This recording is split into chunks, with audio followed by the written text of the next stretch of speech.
All right, welcome everyone. Today I have Jordan Richmond on from Ameris Bank.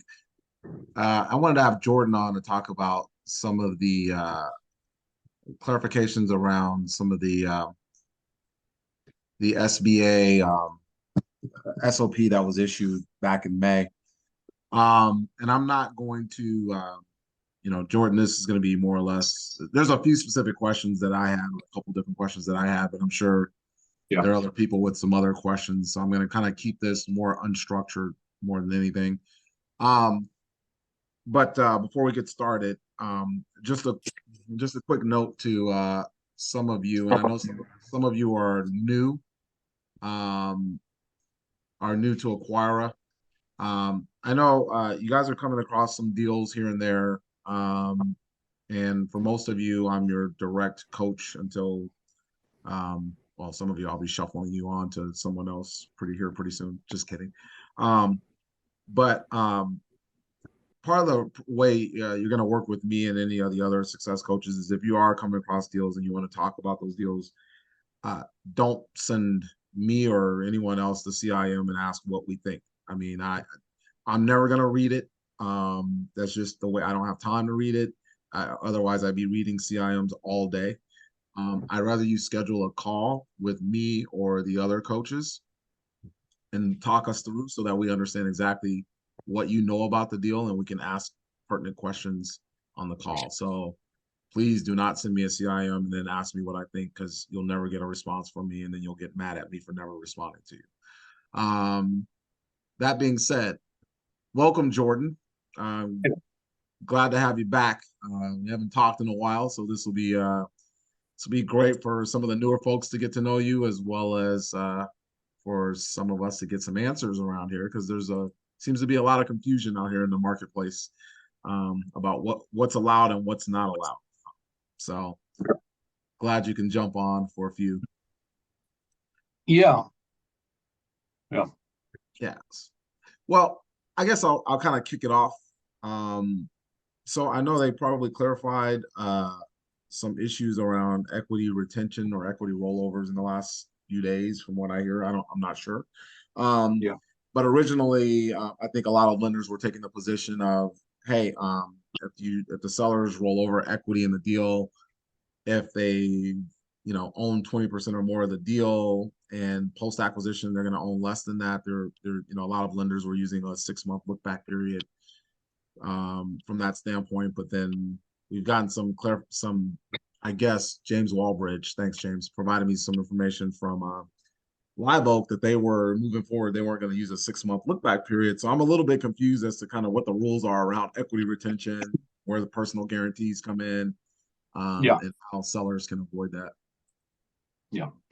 So I don't know if anyone was on the call for the last time, but the largest my main headline, my main soundbite to take away was, this is going to change, and I wouldn't really structure deals around it because I have a feeling it's not going to, or it's not going to stick around. And the thing that I cited, the contradiction between the seller retention and what you were kind of referencing, Rich, was the main issue, right? Mm-hmm. So what people were thinking was potentially going to be allowed is that, or was, that a seller could take less than 20%, and if they divested up to 80%, and mostly, and they were less than 20%, they could potentially sign. And then what I was saying in the last call is, well, hold on, because there's a contradiction. Yeah. Because you'll have to, there's also another guideline in the SOP that says anyone who has had more than 20% over the last 6 months, as you were referencing the look back period, will have to sign. So those two things were contradictory to each other. I have a friend at Live Oak who even said he was taking deals. I would imagine those have blown up by now. But yeah, so the and I'd love to hear otherwise. But yeah, so the first, they came out and they said there is a contradictory rule, so you can run these case by case through the SOP, or run them through GP. And then I think, as you said again, Rich, about 2 weeks ago, they just said no. This is crazy. Um, yeah, so they're not going. So and I'll answer questions what he's saying about the look back rule, but that 6 month look back rule is completely irrelevant because I believe it's just gone entirely, and they're saying no more seller retention, none of that. They have to divest 100%. That's the way it's always been, and yeah, and again, I don't know if anyone's wasted time on transactions, or I think maybe one transaction has actually closed that I know of. I'm not going to say which bank, but it shouldn't have. And I would love to hear any people who got one single transaction closed. But the thing that's going to be a perennial comment is like when the SOP changes, it doesn't necessarily change, right? I mean, it takes a ton of time and a ton of things to digest, right? Um, so So yeah, that was kind of the overarching message. It's gone. I mean, as far as the seller divesting, as far as the 6 month look back period, I'll answer further questions about it. But it's not something that's coming back. It's not something to entertain. And I think the initial intent was to facilitate partial buyouts, right? yeah. So that intention is there, and I mean they could revisit it, but as I was saying to someone the other day, it will be revisited at the speed of the federal government, which is who knows, could be the first one. So that said, Rich, you also kind of structured this call how I wanted to, Hmm. right? Just informal. It was like that's the message. I have a few bullet points on how I can help structure seller notes, um, that are tried and true, are deals that'll close. Um, Okay. but So yeah, as so you said, unstructured, just kind of a Q&A. So that said, before I hop into anything else, yeah, what do you got? What other questions do we have? yeah, so okay, so in essence, then what you're saying is they've gotten rid of the 6 month look back period. So it's basically just so everyone understands. So as long as the seller um has is rolling over less than 20% ownership in the business post close, there's no there's no requirement for them to personally guarantee their portion of the loan. Well, Or that, no, my understanding, and I'll follow up on email again, okay. is that the seller now must divest entirely. 100%? Is that what you're Yeah, saying? yeah. Okay, so And there's so there's no seller. Okay, so there's no seller retention that you can even be entertained at all at this point. that is my understanding, correct. Okay, all right. So now And I that's could be wrong. This stuff happens fast. You asked me, I thought I had a good understanding, but I'll double, triple check, yeah, but yeah. I know. I trust your instincts on that. So and then basically, someone, we've yeah, gone it's back to gone. the way we were, Yeah, the way it yeah, was. Yeah. yeah. And like I was saying, and again, the no seller retention without a personal guarantee is not that's not relevant. That's the old SOP that changed. I think it was last Tuesday. They Uh-huh. deleted it. So first they said yes, sellers can stay on no guarantee. Then they said sellers stay on guarantee. Now they say no, just no. You have to divest 100%. And So, was it? so, Yeah, go ahead. it, so in the current SOP, it still has the exact wording of if, basically it says if they're not selling 100%, right? The guarantees clause of the SOP still applies unless it's less than 20%. When did you hear that information? I looked at the actual SOP. There was Today? so when it was posted on the 24th. Okay, let me look it up because my understanding is not that case. And the reason is because the divestiture still needs to be 100%. So it still had, and I can guarantee you, I mean, you can look it up now, but so I did look at it, and it does say that you can do a partial buyout, and it specifically says the guarantees portion is based on post-close equity, not, no look back, right? Essentially, it's not based on the equity they had; it's based on the equity that they're going to retain. So if they retain more than 20%. Then they would have to, then that the guarantees clause. Now, technically, banks can still require a guarantee if they deem the seller as a key employee. That's the one asterisk that I've taken from it. So if the bank says, yeah, the seller's still key to the business because of X, Y, or Z, maybe he's got a license, maybe he's got something else to do with the business that if he left, there's a problem. But it's 100% in the SOP now. And what I understood was that this change that happened on the 24th, and the way that Lisa Forrest at Live Oak, the way that she explained it to me was that she was expecting them to clarify the stance of the 6-month look back and say, yes, we're going to have a look back, right? Like, yes, the part of the look back is the correct part, right? And if they had more than 20%, then they're going to have to guarantee it. And they were 100% expecting that to be the case, and then it wasn't. So then I don't know if you're familiar with her, but then she reclarified that this is their stance, Live Oak stance, that if they have less than 20%, post close, that they do not have to guarantee. So because of basically they doubled down on what it had said prior rather than reverting it. And that's how I understood it. So yeah, I was gonna say, I know on the conventional side maybe, but on I'll check. I mean, I know I have lenders up here at Live Oak, and I'll check with them. And someone's also mentioned Berkshire Bank. Is that 44 Business Capital, or is that the actual arm of Berkshire Bank? Who was that? Yes, Maya said yes. 44 business. 44 Business Capital. Yeah, and again, I mean, the look back period, guys, I'll put an email together, but the look back period was 12 months, and then they did move it to 6 months again. But that's like when you have a partner buyout, right? If, say one partner's buying out another, and two partners own 50%, two brothers own 50%, one goes away, the other one's about to take out debt, that other brother, if it was in 6 months, or if it was with over 6 months, between 6 months and a year, they would have to sign. Now over 6 months, they don't have to sign. So like I said, I'll double check and clarify tomorrow. Okay. All right, good. Cool. Let's see here. I don't think anybody else had no seller retention without a personal guarantee is what I heard today as well. All right. So anybody have any other questions around equity, that particular part of the equity retention? Yeah. I mean, who is that who was speaking before? And by the way, what I'm trying to do is actually, this is the first time they don't give you a PDF of the SOP I've seen in a while. So I'm actually converting it to a PDF so I can search it. Right. That was James Walbridge who was talking before. This is Baron. It's on page 98, section H2 of the SOP. That's where the clarification came from.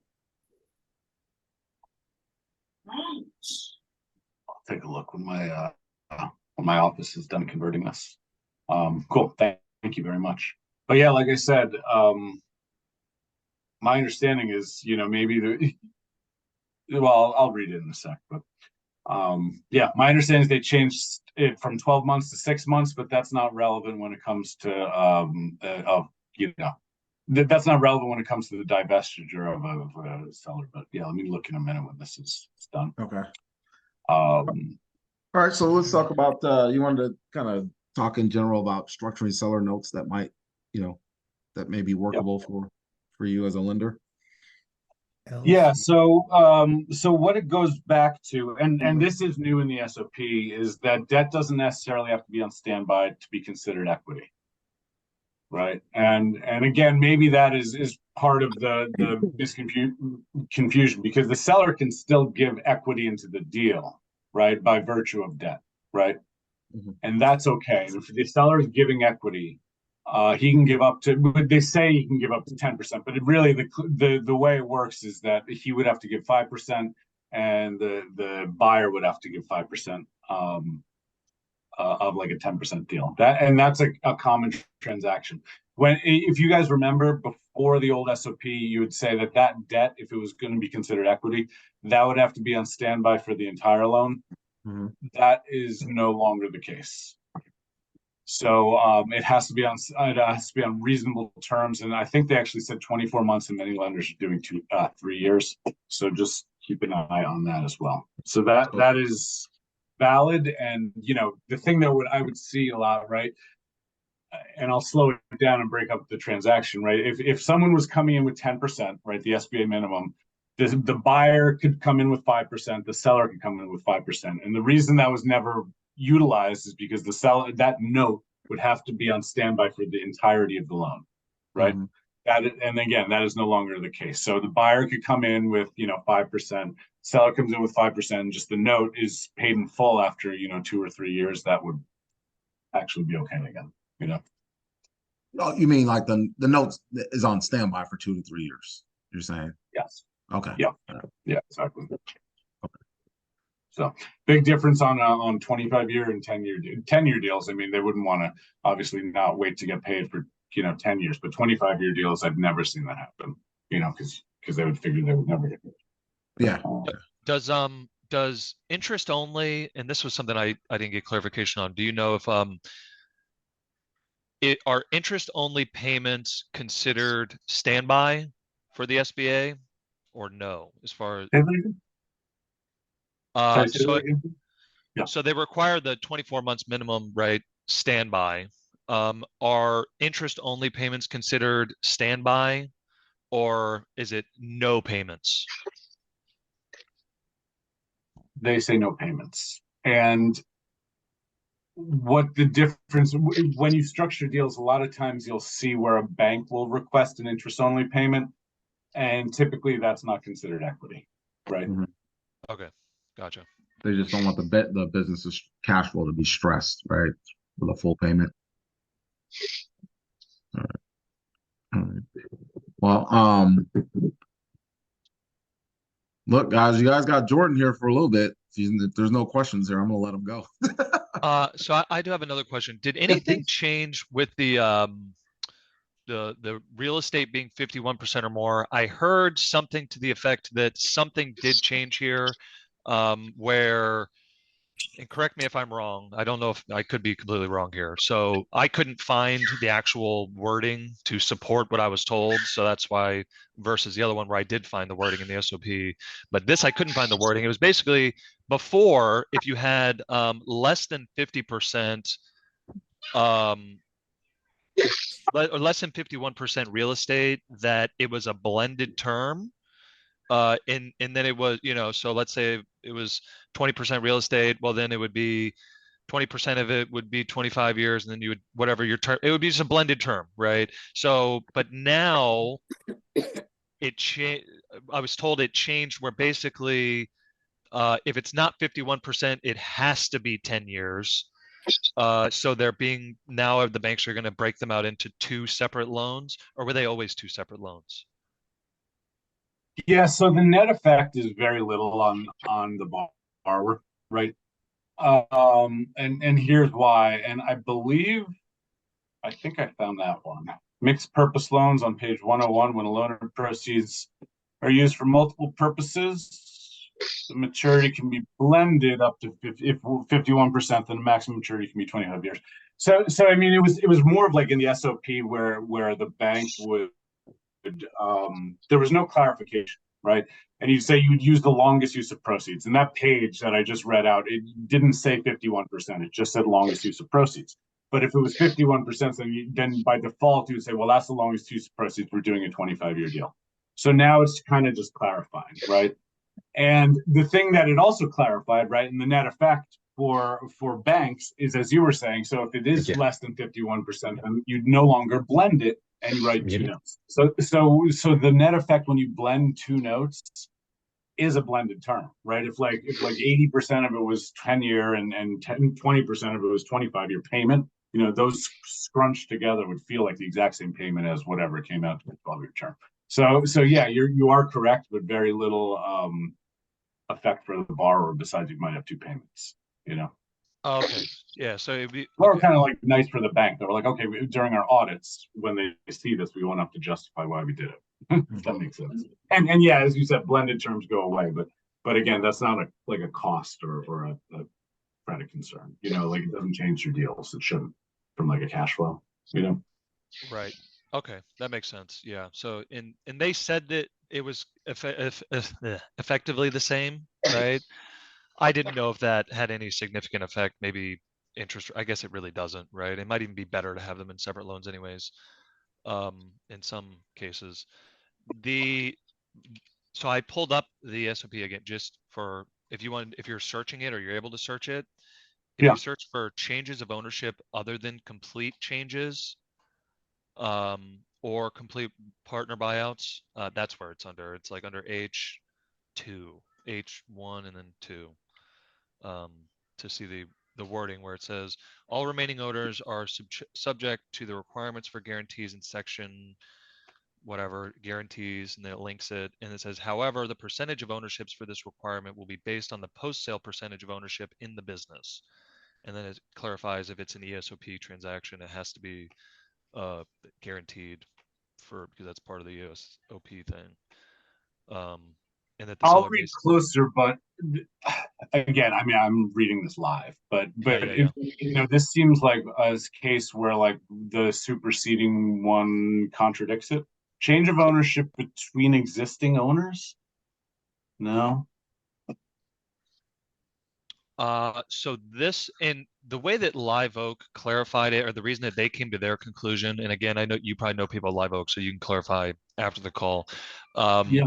But the way that they said, the way that they're interpreting it, right, that they said they locked in because it did not change like they were expecting it to, but it has to be a stock sale, right? Because of the way that they word it, it's a buy-in, not they don't word it as like rollover, right? So you have to buy the stock out or buy into the company rather than have a seller roll over 20% and get 20% in a new company, right? And that's like their one stipulation. I think somebody linked the Twitter post too. But yeah, so I would love to hear your, anything different because I don't want to assume anything, right? Especially because I am looking at a deal with a couple of young owners that are looking to roll equity. So that's why it's interesting to me. Yeah, I mean, I'm scrolling through a lot of this through ESOP.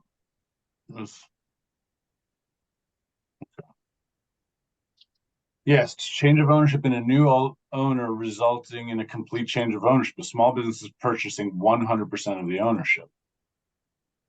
The acquiring entity will be the borrower if being acquired. It's the same entity. Yeah, So I it's don't know. All of this is kind of deferring.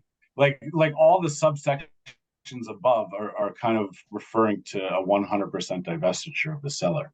But like I said, I'll take a look and follow up with you guys tomorrow. Yeah, so it details 3 different ones, right? So one would be the full buyout, 2 would be the partner buyout, right? And then the third one is other than those, right? So if it's not a full buyout and it's not a partner buyout, these are the requirements for the partial buyout, essentially.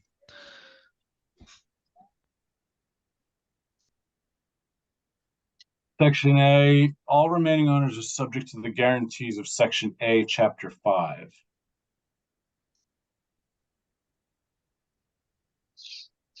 Yeah, so if the look back period is there, did they delete and I'm on subject and we all know this one. Guarantees, which is Chapter A, right? Guarantees of spouse, corporate 20% owner. Yeah, you might if they deleted the look back from here, that's what you're saying is that they deleted it from the guarantee section. Not necessarily that they deleted it from the guarantees. I think they may have, but it was that they clarified that the right after that, where it says, however, the percentage of ownerships for this requirement, right, is based on the post-sale percentage of ownership in the business. So they basically doubled down that, the guarantee section still applies, but the percentage is solely based on the post-sale percentage, not the look back, right? So not the before. I don't even know if it had this. Yeah. And so they basically said, okay, this is what it is, right? So that's the way. And again, I'm not a, Yeah, shoot me an email tomorrow because yeah, I'm reading it and I'm not necessarily in agreement with that. Right. It doesn't, yeah, I mean that 1 and 2, it doesn't reference the post-close equity at all, right? On page 98, it just says it's subject to the same guarantees. So how do you translate that? Subject to the same guarantees means like it technically doesn't exist anymore. Yeah, you can do a complete partner buyout, but you must divest 100%.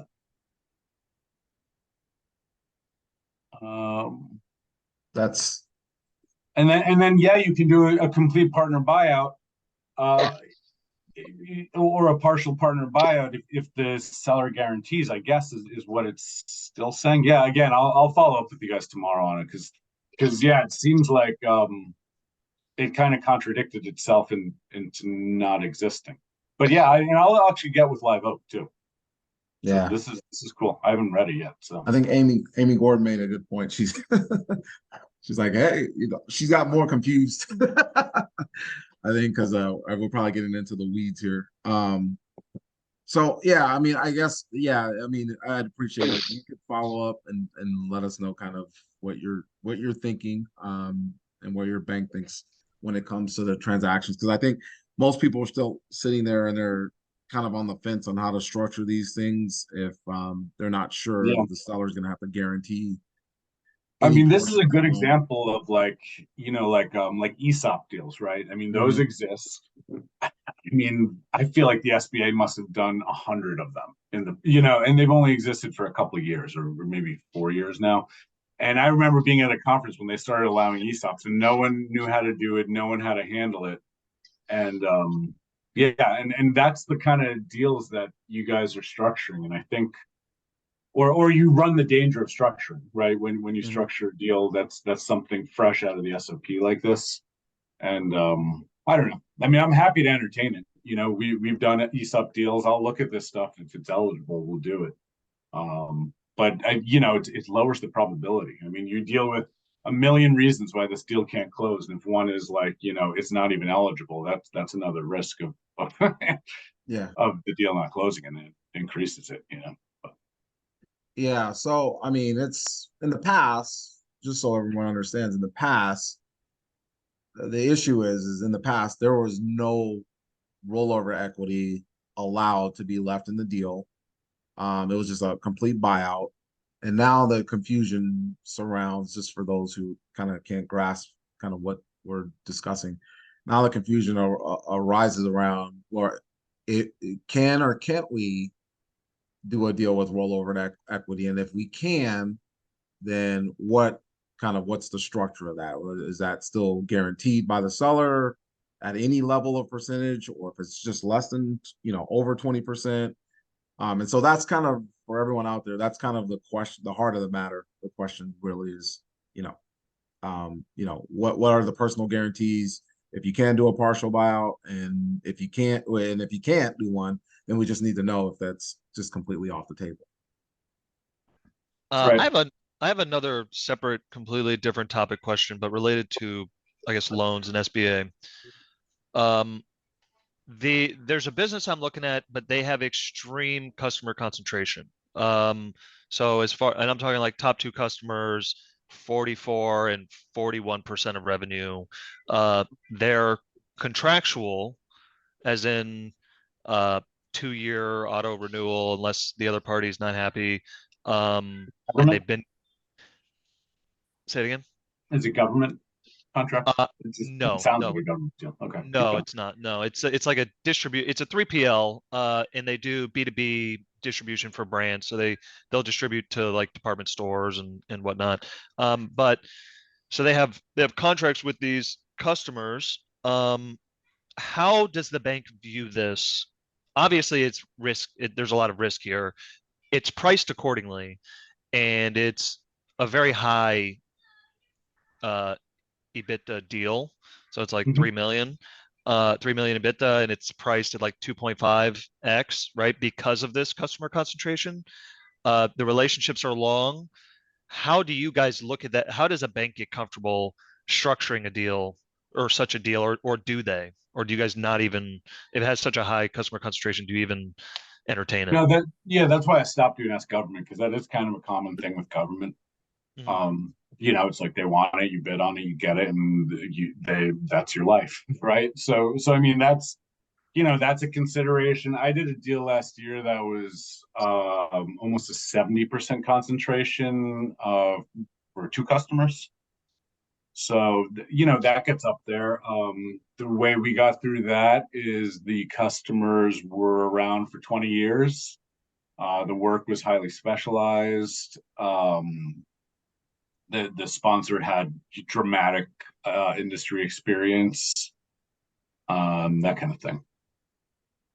Okay, so it is possible. So Yeah. okay, so Yeah. I wasn't What sure was if the it even number? was. Sorry, what was the number? How two customers or one customer is what percent? So it's 44%, 41%, or 45, sorry, 45% and 46% is, so it's a total of like 95% top two Yeah, I guess. customers. Yeah. How long have they? I mean, that's the question. How long have they been around? How sticky it is? What's the whip? What's the pipeline? What are they making? I mean, when we did the underwrite, we were even like, okay, so if they make a part, they design the part, and then it was like engineering, right? So like the part just sits around for 5 years. It's like they're not getting another company to make like engineer other machine other parts like that. That's how we kind of felt good, right? If you have that kind of like stickiness, then yeah, that's possible. Okay, gotcha. Yeah, that's all I need to know if it even was possible. I haven't really talked to any bank about it yet, so. Yeah. Yeah. Cool. Anyone have anything else? Well, Jordan, that looks that's we can call it an early date this time around. Yeah, and you and I will be in touch. And for everyone, I'll provide Jordan's contact information on the general Slack channel so you guys can reach out to him if you have a deal that you want him to take a look at. But yeah, Jordan, for sure, let's if you can get some clarification on what we can do here as far as these deals, rollover equity, and I guess we'll just go from there. Yeah, and yeah, just to put a final capstone on it, yeah, I see it, and it's all subject to the guarantees, and if the Yeah. guarantees have been edited, then yeah, we will take a look. But my understanding is that's kind of like, as you were saying, that's like the placeholder where it's like we got to figure out who's getting a guarantee and what, and at this moment in time, yeah, Okay. that's Can I hop in with a couple questions before we're done? yeah, sure, yeah. Sorry, I was looking for the mute button and found it. So I want to just hear some confirmation. What I'm finding is that it's kind of per bank policy. But working with Acquira here, they're talking about this concept of all the money that we use towards the acquisition counts as equity in. So when it comes time to close, we say, okay, well, you got to do 10% of your $2 million deal, so it's 200,000. But we're going to count that quality of earnings that you did and the coaching and any other costs incurred, legal fees. Those get to be subtracted against that equity position. Does your bank do that, or can you speak about that as far as SBA, or give us any more education on it? How so? So what he's Like, saying, yeah, yes, let me kind of clarify. So typically when someone comes in and they want to spend money on kind of, let's just say, the advisory fees around buying the business, yeah, the quality of earnings and all that stuff, things that are necessary to basically acquire the business. And he's asking, well, if they submit that in their budget, does that what is that is essentially, equity? yeah, like an Yeah, overfund budget? Yes. Does a lender count that towards some of that towards that? Yeah, sorry, and that's why I was kind of asking for examples. So like advisory fees are typically not counted, but like legal contractual stuff can like pertaining exactly to the deal, right? You're legal to drop the contract, that kind of thing. Someone like a service, right, to go and find that business, right, a subscription service, that would not be considered equity. Maybe the guy who wrote your business plan or helped write the consultants who wrote your business plan, that would not be considered equity. But the consultant, the you know, the GCs and all the contractors and all the engineering consultants, you know, that would be considered that kind of things that are normal. Did that answer your question, or was that not where you were headed with that? I think so. I think it kind of confirms what I've been finding is that it varies bank to bank. Whatever the bank's policy is kind of what goes and what doesn't. No, I mean, like who? Like what are you paying? Like it shouldn't. It should be. Equity's pretty clear. Like what's the consulting that you were trying to use? So like for instance, like Acquira, let's just say Acquira is doing a lot of the helping do the due diligence costs on that. So it's like due diligence costs for the deal. There's banks that we've kind of worked with here and there. They'll basically say, yeah, that counts towards your equity. Those are all necessary costs to actually close the transaction. It's not just your legal, it's your legal, your operational due diligence, Yeah. your and that's kind of requires helps on the operational due diligence. So they have counted those costs towards the equity.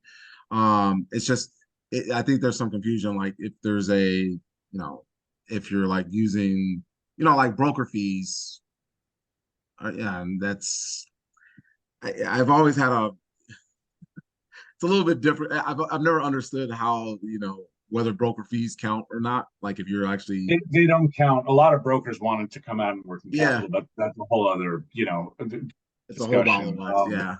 Yeah. But yeah, for the most part, it's just due diligence stuff. That's what no, that should be counted. The one thing, Rich, I think you mentioned that many times, like just gets exorbitant. If a bank really was like, "What is this?" Is like quality, like a very complex quality of earnings. You know what I mean? If it was like 70 grand or something and your equity was supposed to be 60 grand, then that's a little weird. but no, I mean, everything you just mentioned seems reasonable. And also, it's in the SOP that like consulting is and like consulting pertaining to the deal actually is, and that's why brokerage and stuff may come out of working capital or however, they want to slice it up and whatever. But no, I mean, like, construction stuff that will, legal, accounting, all that stuff will count. Yeah.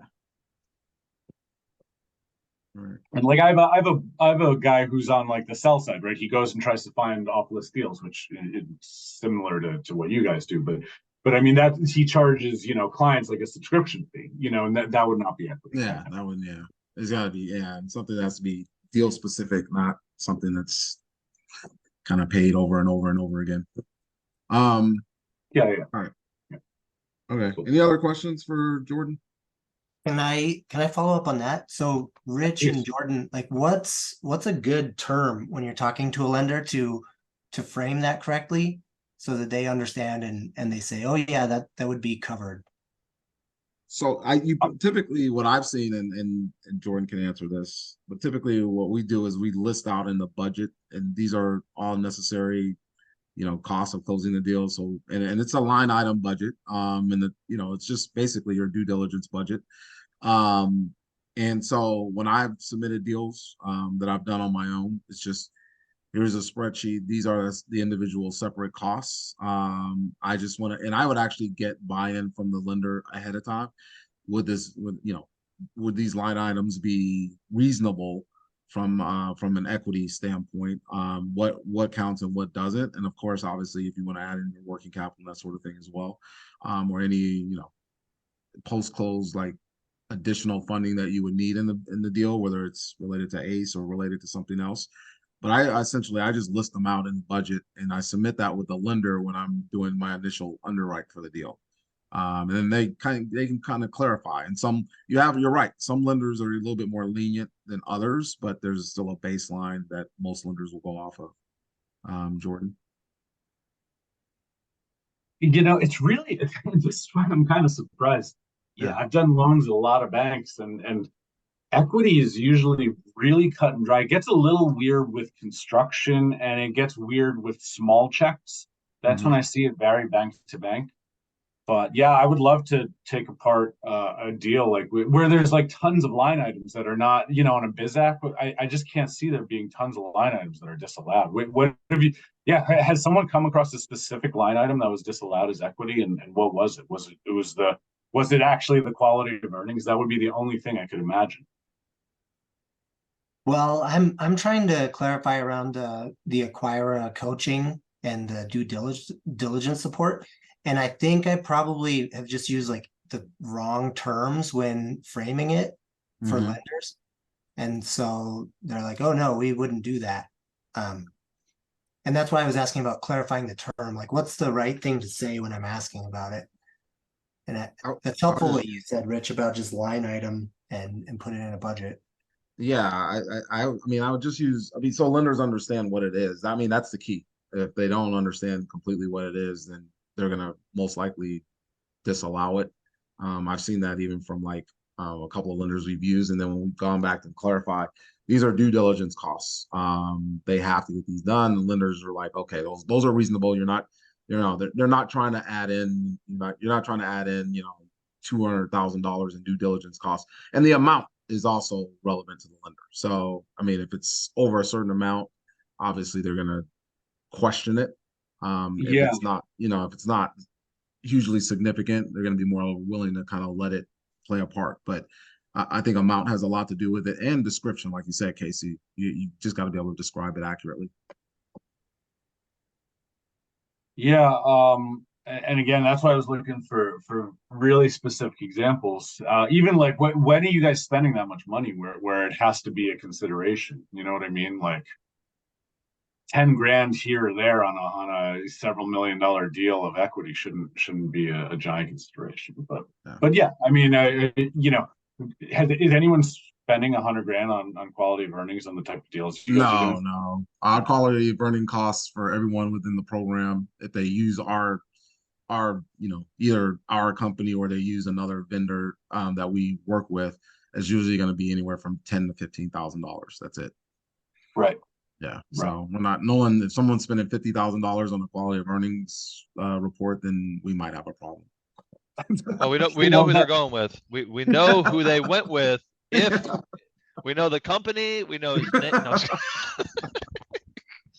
So so I have a question. Last question, I swear. Yeah. No, please. So I've typically kind of avoided lumpy construction type businesses, because it kind of scares the hell out of me a little bit. Yeah. How do banks, what would you require from such a business, right? So for example, there's a playground installation business. It's right in my backyard, right? Been in business for 30 years. Where is this? Atlantic? I've heard of this deal. No, it's actually it's in Tampa. So it's in, Go on. in All right. Tampa Jordan's Bay like, I've area. seen them all. See a lot of deals. Yeah. So yeah, so it's a playground installation. They do like parks, HOAs. They'll do a lot of city, county, state government stuff. And again, in business 30 years, but it's lumpy. $300,000 project here, $20,000 project here, $500,000 project here. What do you guys need? What would a bank need to be like, yeah, we're comfortable with this, right? A lot of cash. A lot of You know. cash. Okay, so working Yeah, I capital. mean the working capital needs to be solved for. What's the AR average AR? Less than 30 days. Actually, it's really good. So they typically get 50% up front, and then they get within 30 days the remainder. Yeah, I was gonna say maybe you could somehow, get yourself funded by buying some of the AR. You know what I mean? To account for some of the cash cycle. But yeah, you would need to have 50. It sounds like you need to have 50% of the costs for your average 30 days, right? And maybe 20% of that will come from you, and if you're lucky, if it's not a giant amount, 80% will come from the bank. Maybe if it's a high amount, maybe 30% comes from the seller, half comes from the bank, that kind of thing. Okay, it's probably leverage, I guess, to get a higher than normal seller note. I'm assuming with lumpy, like do businesses like this typically, and not even just outdoor, any type of lumpy construction, I guess. Do they typically have are larger seller notes more common in situations like this, or no? Would you say? I'm trying to see if I can like lever. I mean, I guess I could just say they are. I don't know. Uh, with the seller, right? Because it is going to be a lot. And so I don't know if for deals that you've seen like this, do you see higher than normal seller financing, say like, Yeah. 30% plus? Yeah, I was thinking of a deal where it was like, it was like $500,000 of inventory for like 90 days or something. And it was just because the seller like loaded up on inventory because he knew he had big deals, gave it to the buyer, and then once those jobs were completed, the cash cycle was kind of normal, and that's kind of how we got through it. Yeah, so Gotcha. we're doing a deal right now where the seller is basically, I mean, it effectively there's a 35%. I mean, it's not total seller note. I mean, some of that is seller retained equity, but effectively, we're going after a loan for a larger like project related business that's amounts to about, basically roughly about 57% of the total cost Yeah. of the deal. And then the rest is coming from us, and the majority of that is even coming 15% is coming from, or 10% of that is coming from us, and then the other 35% is basically coming from the seller in the form of a seller note slash Yeah. rollover equity. So that I tends mean, to solve for those types of businesses. yeah, and rates are much higher, right? And that the cost of credit is higher, so the cash flow is prohibitive to make these deals work. And the only way to get it back if the seller wants his price is paper. Yep. It's either Yep. lower price or more paper. So Yep. you guys should feel really confident that we're seeing these types of deals these days. A lot of paper, that kind of thing go in, and yeah. Awesome. And it's attractive to them too, right? Especially, Yeah. so. Yeah, and James, while we were talking, it occurred to me one more thing on the look back period. So are you assuming that the seller will actually guarantee on the deal you're trying to do? No, not a Okay, chance. because that is what I still want to clarify. I mean, these deals can happen, but and as you said, they clarified the look back period, but it's still contradictory to the fact that if the seller is because okay, look at it this way: I own 100% on the seller. I divest to 15%. Right? You bought 85% of my company. Okay, I'm less than 20%, and as you said on whatever page that was, it says now we will look at this deal like it's post transaction, like it's 15%.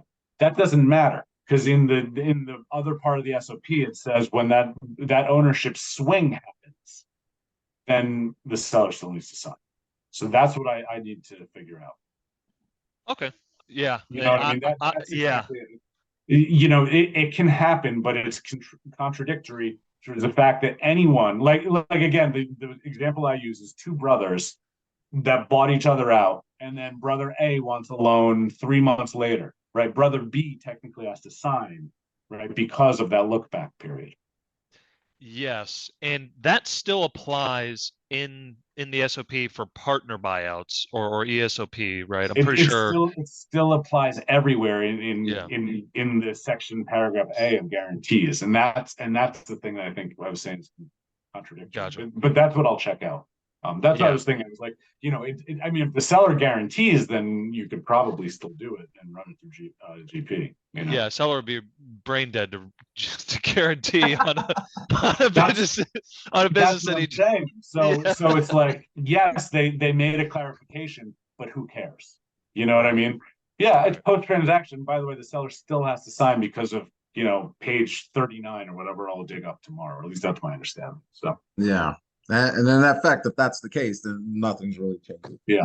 And lastly, can I toss it up to the group? Has anyone either successfully gotten a deal closed or had a deal shot down because of the wild interpretation of the SOP this year? I know we haven't seen one closed under that type of a structure yet. We've seen other deals And closed have you under seen the one traditional die? structure. And have you seen one die under I haven't that seen structure? I haven't seen anybody try it. I haven't even seen anyone try it. Yeah, we've got one. Actually, there's one AE who's on the call where he's structuring an equity, or he's trying to structure an equity rollover in the deal, and we haven't gotten that far. And I think that's what precipitated this conversation a couple of weeks ago when I brought it up on another call, and then James kind of forwarded the information from Lisa Forrest. But yeah, I haven't seen anyone get a deal shot down, but this will be the first one that I've seen that actually someone's tried to we'll try to submit if we get up to that stage. Right. So, Right. yeah. So we'll see. Well, yeah, I'll try to dig up that other the contradictory stuff and then put it out there. And if you guys have any questions, let me know. I have a feeling the next big change or big conversation will be after Nagel's meeting, which I think is next month. So maybe December, Rich, we'll talk and maybe talk in January too. Okay. And yeah, in the meantime, if anyone wants to talk about let's put it this way, if anyone wants to talk about like surefire deal structures, let's do that. And I as a lender, I can email the SBA too. So Yeah. so if you have a harebrained thing you want me to bounce off the SBA, I have a special email box that no one knows about. So let me know. All right. Yeah.